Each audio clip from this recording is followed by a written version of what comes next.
how are you going to train your staff in order to sell your premium therapy services? When you first started, you're by yourself, you're doing everything on your own, but now you have people. You have people who can answer the phone and sell your therapy services for you. So that's what happened to me. I started my therapy clinic. I did everything, right? But then after a while, I started hiring people, and I needed to train them. I needed to do things so they could start selling my therapy services at a premium. Well, that's what we're going to talk about today. My name is Huang. I'm an occupational therapist and certified hand therapist, and over 10 years ago, I started my therapy clinic, and over 5 years ago, I started Hand Therapy Secrets.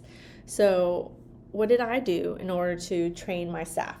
Now, that's what I wanted to share with you today, because when you are selling at a premium price, right, you're not trying to be the cheapest in town. If anything, you're trying to be the most expensive in town. How do you go about training them? Well, here are some reasons why you want to think about how to train them. And the way the world is, people have more and more choices every single day. People can ignore their problems and not do any kind of therapy, right? That's taking away from visits to your clinic, right? People are going in for less visits. And why? It's because either they're ignoring it or they're going to YouTube. They're going to YouTube, they're watching these things on social media and say, fix that, fix another, do this exercise, do that other exercise. And they're going there thinking, oh, that's what I'm going to do, right? That's what I'm going to do to fix all my problems. So they're going to your clinic less and less. And there's also the other online courses and do-it-yourself types of programs that are out there that they were never abundant 25, 30 years ago. So anyone who's had their therapy clinic for a really long time needs to be able to make that mental switch, because as the world changes, we have to be willing to adapt and change with it. Otherwise, we're gonna, it's a losing battle, right? So how do you train your staff to sell your premium therapy prices? Here are three things that I consider that are really important. You got to hire the right person. If you have a hot body in a seat, they can actually mess up your business more than fixing it. So I've hired the wrong people, and I've done it over and over again. And the way you get better is you just try. You have to hire fast and fire faster. But having the wrong person in the front desk seat or in the therapy seat, it's going to land you with no patients who aren't willing to pay, patients who aren't going to stay. And it makes a big difference, because when you have a therapist who's not willing to make a recommendation, that hurts your business. They're like, sure, one visit's enough. Are you kidding me? Nobody just needs one visit. Majority of people need more than one visit.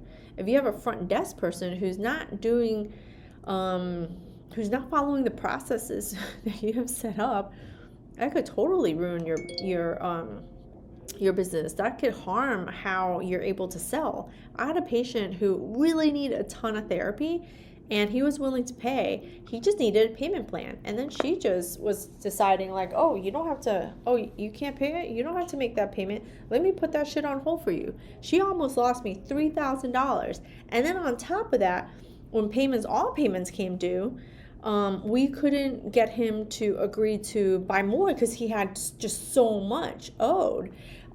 Even though he really needed it, he ended up going somewhere else. It was cheaper, but it wasn't better, So, it was not just an opportunity loss of money, but really was an opportunity loss of helping that person just because we knew we could help them so much, right?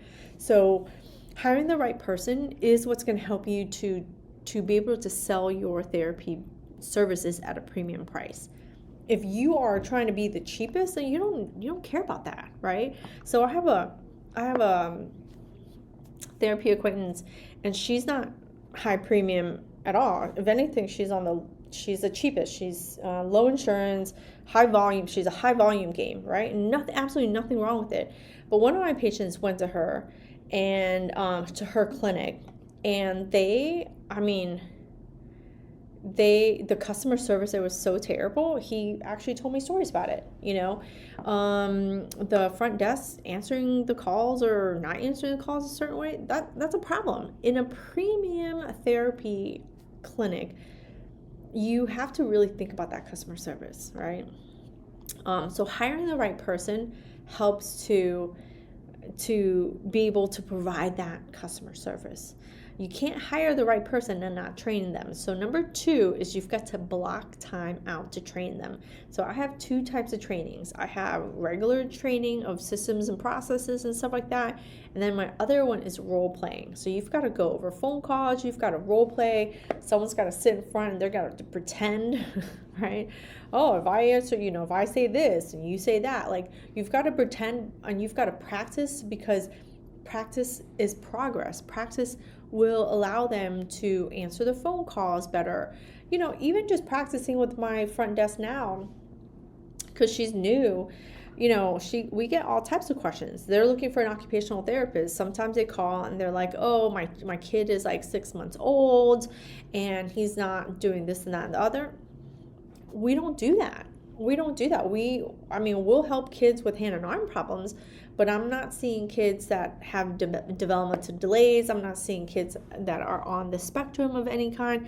I don't have the facility and I don't have the knowledge. So I don't want to provide a disservice to them by saying, oh yeah, any and all patients are mine. Like, I don't want that.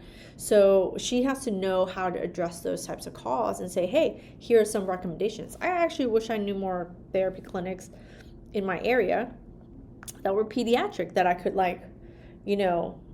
sort of like partner up with, or not partner up with, but like be each other's referring sources. You know what I mean? So if you're a pediatric therapy clinic and you're in Miami, hit a girl up. So I would refer, because I don't treat them. Anyway, you got to block that time off. You've got to train them. People don't inherently know what you want and how you want it done, which comes down to my third one. You've got to teach people etiquette. Now, what do I mean by that? What I mean by that are all the small little things, right? It's always all the small little things that make a big difference when you go to a premium place. And I want you to compare. If you've never done this, if you are trying to be a premium therapy clinic, stop being a fucking cheap ass and go spend some money at a high-end place and see how those services are provided for you, right? So if you are, if you provide occupational therapy service like hand therapy, like what we do here, one of the things that I've done is I've gone to a high-end spa and resort place, and I want to watch and observe how their etiquette is when they come out, right? So when you go to those places, what happens? They open the door for you. Like those hotels, there's someone standing there opening the door. I'm not saying you need to open the door for people, but when I go into the spa place, they stand up. If they're sitting down, they stand. They're usually standing there. They come around the corner. Have you ever been shopping to Nordstrom's? One of my favorite places. Have you ever been to like a Lord & Taylor? These are a little higher end shopping experiences, right? Versus like a Macy's and a JCPenney's. When you buy at a Macy's or a JCPenney's, they stand behind the corner and they're just like, here you go. Here you go. They just pass the bag to you over the counter. When you go to a Nordstrom's, they stand around, they walk around, and they give you your bag. These are the small little etiquettes that I'm talking about, right? When I have a patient who's coming in, they have a hard time opening the door. You see their feet, like at my window, you see their feet. Get up and go help them open the door, right? We can all do that.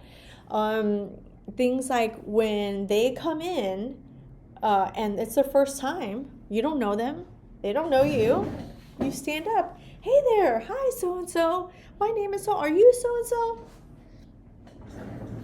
These are small little things that make the biggest difference when you are a premium therapy clinic. You won't find that anywhere, I promise you. You won't find that. Like, I've been to therapy clinics, I've been to therapy services, I've had therapy services myself, which is why I can talk and say this, because I've never had that kind of high level service, when I've gone to other places for therapy, right? We are a customer service industry, right? You can say whatever you want, but therapy services, we are a customer service industry. So you can either decide that you're a fast food place, do all your own shit. Nowadays, everyone has a screen, type it in your thing, pick it up at the counter and that's it. Or you can be fine dining, right? Fine dining is like at a premium. There's certain levels of services to it, but there's always a certain etiquette to it, and you have to teach your staff. So those little things, like I teach my staff. Like if I see it and it bothers me, I'm like, hey guys, this is what I noticed. This is what this is what I think we need to do. If someone is in front of you and they're talking to you, if the phone rings, you know what? Let it go for a hot second. Finish what you're doing with them before you go and answer the phone. And it's because if you're in front and you're talking to them and you're not paying attention to them and you're getting interrupted by the phone and making them wait, well, they were there first, right? Whoever was calling will call back, or they'll leave a message and you can call them back. I understand it might be missed, but if you're big enough, you'll have a second person at some point, right? So these are all little things that are etiquette, and I think that it's so important for you to be able to train and talk to your staff about. I do this all the time.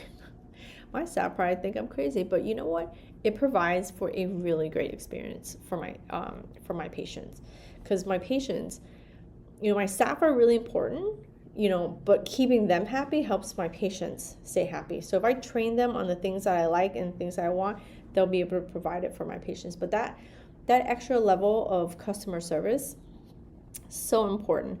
I mean, even down to like the candy we put out, right? Patients love the candy we leave out. But you know what's even more important?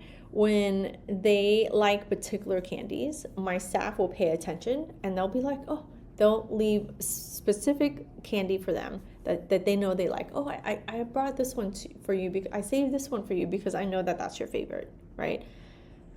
If they drink coffee, we serve coffee, right? Then they will make the coffee how they like it. You'll remember, right?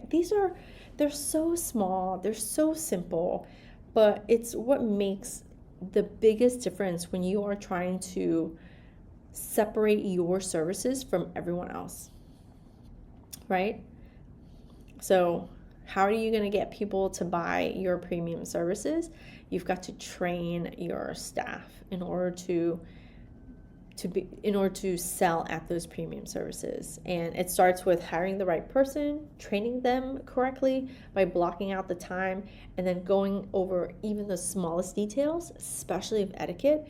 And that's what's going to help you to be able to grow your clinic, to be able to make more money. And the money isn't just like, oh my God, I like more money. It's because money is required to run a business. Money is required to grow a business. And this is going to help you stay in business and grow your business. This is the only reason and the only way I've been able to stay in business for over 10 years, even through the pandemic. When things are hard, man, you got to pay attention to these little details, and nothing can be missed, right? If these videos helped you, if you like this video, consider liking, subscribing, and also leave me a comment. Ask me a next question so I can make another video. Get on my email list. I'm going to include the link there. I send out for my business videos and emails. I send one email a week, and I just share a little bit more of insight into what it takes to run a business, therapy business. All right, let me know. Thanks.